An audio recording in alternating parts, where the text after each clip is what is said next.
नमस्कार दोस्तों, आज मैं आपको माता लक्ष्मी की कहानी सुनाने जा रहा हूँ, जिसकी कृपा से धन धान्य सौभाग्य मिलता है। वो माँ लक्ष्मी का जन्म कैसे हुआ, वो विष्णु जी की पत्नी कैसे बनी, आज की इस कहानी में मैं यही आपको बताने वाला हूँ। हिंदू धर्म में कुल 33 कोटि देवी देवता बताए गए हैं। सभी धार्मिक शास्त्रों और ग्रंथों में इसका वर्णन मिलता है।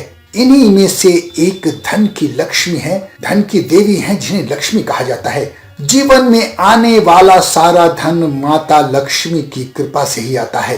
माता लक्ष्मी सबको धन और वैभव प्रदान करती हैं। लक्ष्मी का अवतरण कैसे हुआ, उनका विवाह कैसे हुआ, ये मैं आज आपको बताने वाला हूँ। माता लक्ष्मी के जन्म को लेकर 2 पौराणिक कथाएं मिलती हैं।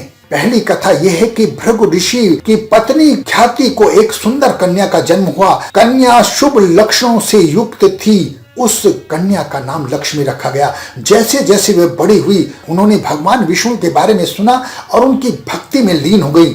जब भगवान स्वयं उनके सामने प्रकट हुए तो उन्होंने विश्व रूप का दर्शन कराकर उन्हें अपनी पत्नी के रूप में स्वीकार किया। ये लक्ष्मी की पूजा भक्ति ही थी कि भगवान विष्णु को उन्हें अपनी पत्नी के रूप में स्वीकार करने के लिए विवश होना पड़ा। दूसरी कथा, दुर्वासा एक वन में गए। उस वन में किसी ने उन्हें एक दिव्य पुष्प माला भेंट की। रास्ते में चलते चलते उन्हें इंद्रदेव मिले। वो पुष्प माला उन्होंने इंद्रदेव को दे दी। इंद्रदेव ने उसका अपमान करके उस हाथी के सिर पर रख दिया। इससे दुर्वासा ऋषि रुष्ट हो गए। उन्होंने उन्हें श्राप दिया कि तुम श्रीहीन हो जाओगे।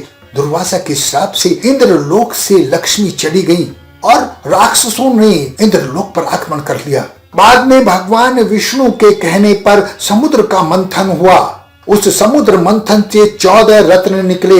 उन 14 रत्नों में माता लक्ष्मी भी थी। माता लक्ष्मी के हाथ में कलश था और दूसरा हाथ मुद्रा से भरा हुआ था। समुद्र मंथन से उत्पन्न होने के बाद माँ लक्ष्मी ने विष्णु को पति के रूप में वरण कर लिया। जिस दिन माँ लक्ष्मी समुद्र मंथन से उत्पन्न हुई थी, वह दिन फागुन मास का शुक्ल पक्ष की पूर्णिमा का था। इसी कारण हर साल फागुन मास के शुक्ल पक्ष को माँ लक्ष्मी का जन्मदिन मनाया जाता है। उसे हम लक्ष्मी जयंती भी कहते हैं। जिस पर लक्ष्मी की कृपा हो जाए, उसके तो बस क्या कहने। माँ लक्ष्मी बहुत दयालु हैं। दिल से प्रेम से उनकी पूजा करते रहिए, उनकी जय बोलते रहिए, आपका कल्याण हो जाएगा। हंसते रहें, मुस्कुराते रहें, खुश रहें। धन्यवाद।